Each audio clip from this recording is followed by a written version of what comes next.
पांडवों की जन्म कथा। पांडव हस्तिनापुर के राजा पांडु और उनकी दो पत्नियों कुंती व माद्री के 5 शक्तिशाली और कुशल पुत्र थे। महाभारत में युधिष्ठिर, भीम, अर्जुन, नकुल और सहदेव ये 5 पांडव सबसे अधिक सराहना के पात्र रहे हैं। इनके जन्म की कहानी न सिर्फ दिलचस्प है बल्कि हैरान कर देने वाली भी है। एक बार राजा पांडु अपनी पत्नियों के साथ शिकार करने के लिए जंगल में गए। राजा पांडु को वहां एक हिरन का जोड़ा दिखाई दिया जो एक दूसरे से बेहद प्यार करता था। जब राजा की नज़र उस जोड़े पर पड़ी तो उन्होंने तीर निकालकर नर हिरन को निशाना बनाया और तीर छोड़ दिया। तीर सीधा हिरन की छाती में जाकर लगा। वह हिरन कोई और नहीं बल्कि हिरन के वेश में ऋषि किदम्बा थे। उन्होंने पांडु को श्राप दिया कि वह जब भी किसी महिला के करीब जाएंगे तभी उनकी मृत्यु हो जाएगी। पांडु ने ऋषि किदम्बा से क्षमा मांगी लेकिन तब तक वो मर चुके थे। श्राप के कारण पांडु ने राज्य त्याग दिया और अपन पत्नियों से निवेदन किया कि वो वापस राज्य लौट जाएं,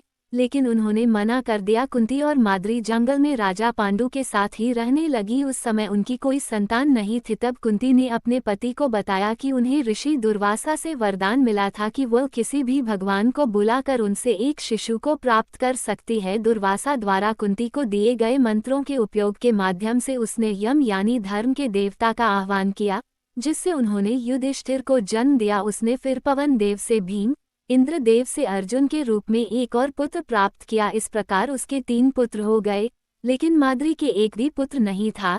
तब कुंती ने माद्री को भी मंत्र विद्या सिखाई। मंत्रों की मदद से माद्री ने अश्विनी कुमारों को बुलाया जिन्होंने उसे नकुल और सहदेव पुत्र के रूप में दिए। इस प्रकार 5 पांडवों का जन्म हुआ। देवताओं से प्राप्त सभी पांडवों को देवताओं की तरह ही दिव्य गुण प्राप्त हुए थे।